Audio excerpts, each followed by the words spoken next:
अस्सलामु अलैकुम वरहमतुल्लाहि वबरकातुहू।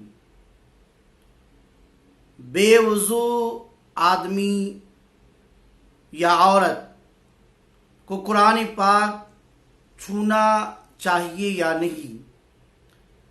बेवुज़ू आदमी कुरान मजीद छू सकता है या नहीं? कई लोगों ने यह सवाल किया, आइए इसका जवाब सुनते हैं। बेवुज़ू को कुरान मजीद या उसकी किसी आयत को छूना ये हराम है। मतलब अगर कोई बेवुज़ू है, अगरचे उसका गुस्ल हो, लेकिन सिर्फ वो वज़ू नहीं है और उसके बावजूद भी वो कुरान पाक को छू रहा है, तो ये छूना इबादत की बजाय, सवाब की बजाय गुनाह में शामिल हो जाएगा। ऐसा करना हराम है।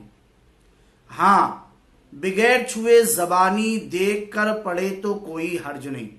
यानी अगर कोई कुरान पाक खोल दिया है या किसी दीवार वगैरह पर लिखा हुआ है या कोई पोस्टर या तस्वीर देख रहा है जिस पर कुरान पाक लिखा हुआ है, तो बगैर आयात को छुए हुए उसको वो ज़बानी पढ़ सकता है, या उसको जो याद है तो वो भी वो बेवजू ज़बानी पढ़ सकता है।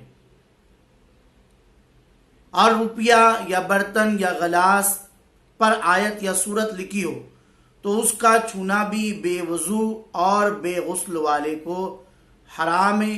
हाँ, जिस पर वजू या गुस्ल फर्ज है, दुरूद शरीफ और दुआओं के पढ़ने में उन्हें हर्ज नहीं, मगर बेहतर ये है कि वजू या कुल्ली करके वो पढ़े। मजीद आप तफसील चाहते हैं, डिस्क्रिप्शन में व्हाट्सएप नंबर है, उस पर मैसेज करके मालूम कर सकते हैं।